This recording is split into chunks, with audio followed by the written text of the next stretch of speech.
Mark chapter 5 verses 32-34.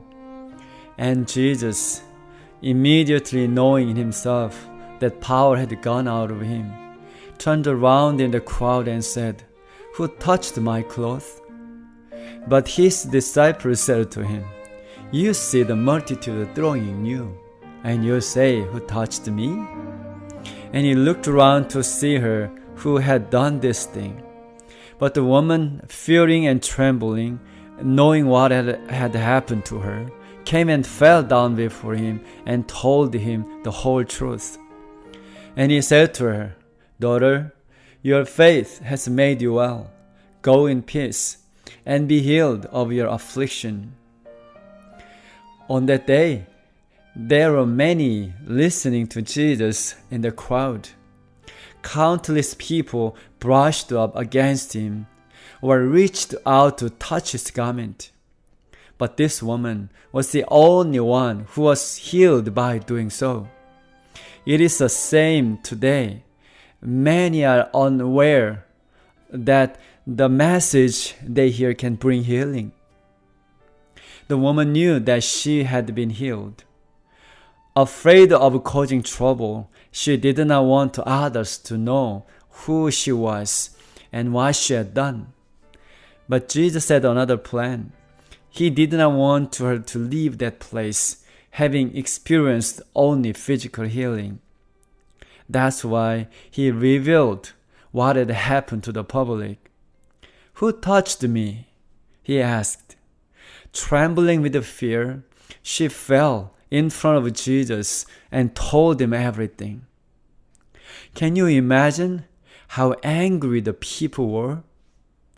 They had just been told that they had been touched by an unclean woman.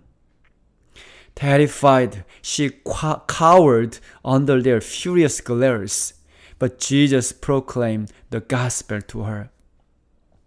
"Your faith has healed you." She was healed, not because she had touched Jesus' garment, but because she had faith.